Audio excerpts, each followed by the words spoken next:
Greetings. Welcome back to Black Bear News, where we are discussing climate change, abrupt climate change, and things adjacent. Going to bring you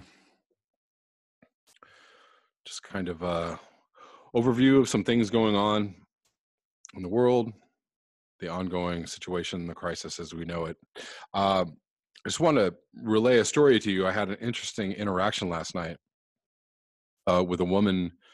I can't remember exactly how she described herself. She said she was an empathic advisor or something along those lines. And that she worked with, huge corporations and businesses all over the world, et cetera, et cetera. And we were talking a little bit, and she said, what's your story? And I started talking, kind of telling her about general things. And then I said, I run a YouTube channel on climate change. And she was like, oh, tell me about that. And so I started talking to her about it and telling her what the deal was. And like a minute later, she was like, okay, so the reason why I'm asking you this is because I've been speaking to a lot of young people, a lot of, 16-year-olds, 16 to 20-year-olds, and they're all talking about this. This is, foremost on their minds, and they're all very aware of what the problem is. And she basically told me she was going to go speak at a Davos type forum of business leaders, and she wanted me to, she asked me, what's your message, or what would you want to say to them, because I'm going to talk to these people, so maybe I can relay, what you want to say.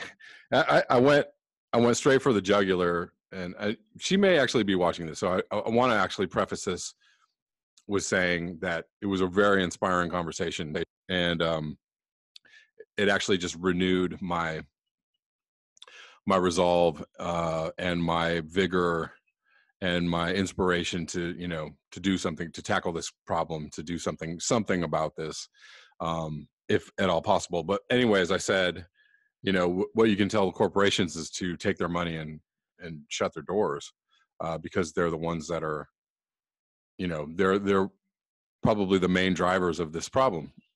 And so the conversation went on and on. She was like, obviously you can't say that, or you can't.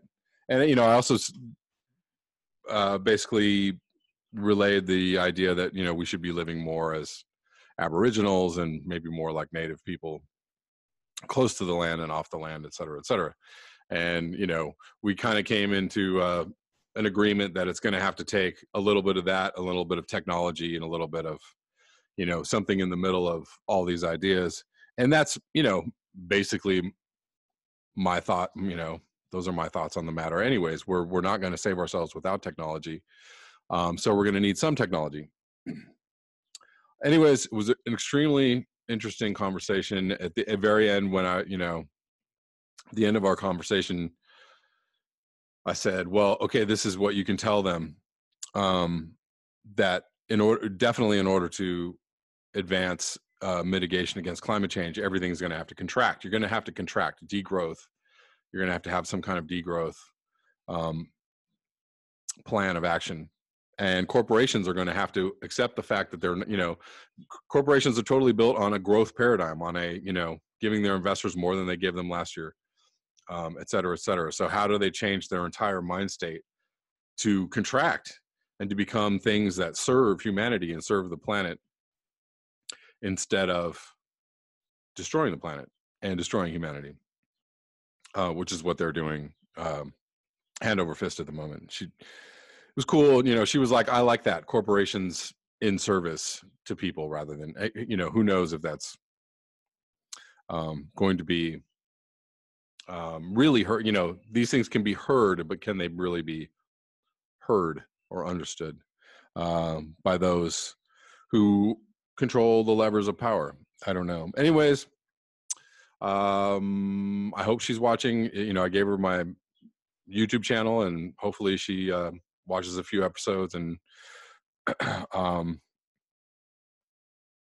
and takes in the information and understands where where people who are in the know of what is actually happening with climate change, where they sit and what they think and what they believe might or might not be the answers. Moving on. Got a bunch of articles from Nick Humphrey. He is a machine. If you don't follow him on Facebook, you should. He's posting, at least 5 to 10 very interesting articles a day. This is from yesterday. Unprecedented. Well, it's from March 26th.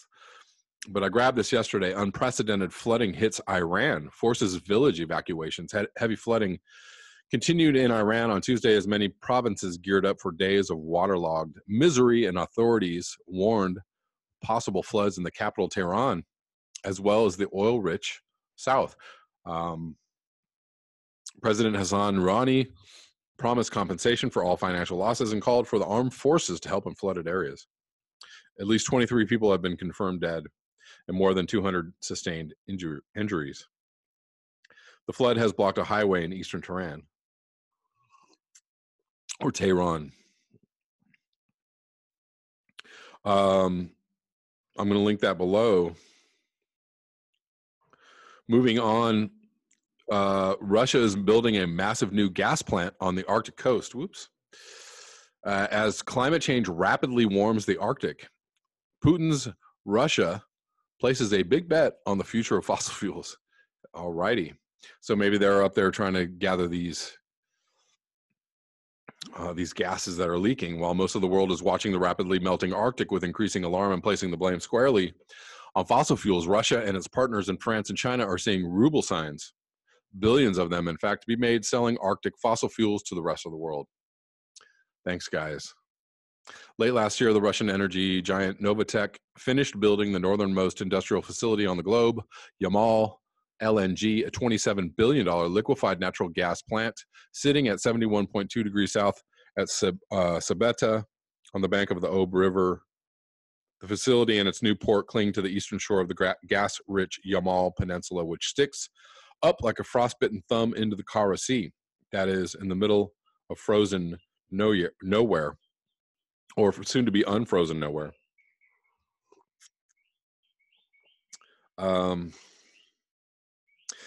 It includes a fleet of nuclear-powered icebreakers to keep the channel clear for ships coming in with construction material, and which probably won't be necessary for too much longer. Yeah. So they're going full steam ahead. And I saw that Void linked something about, or commented something about China going ahead with plans to build a bunch of coal plants by 2030. So much for mitigation. I'm going to link this below, and here's another one I got from Nick.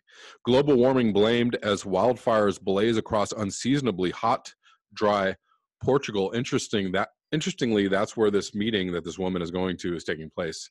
It's called the Little Davos. It's in Portugal. Maybe they can talk about the wildfires in March. Hundreds of Portuguese firefighters struggled on Wednesday to contain wildfires, which erupted far earlier in the season than usual because of unexpectedly hot and windy weather.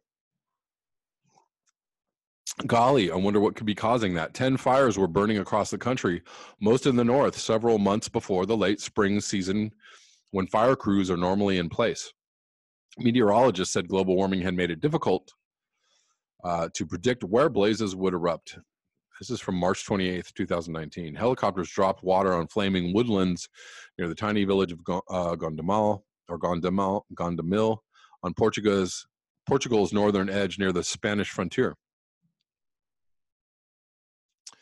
Temperatures are expected to remain unseasonably hot, according to IPMA, with the temperature in the northern river city of Porto expected to reach 24 degrees on Wednesday. That's 24 C, which is about,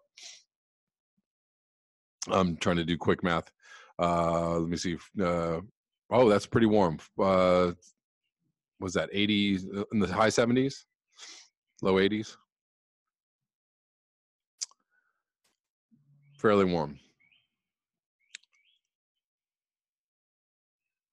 Moving on. Let's see.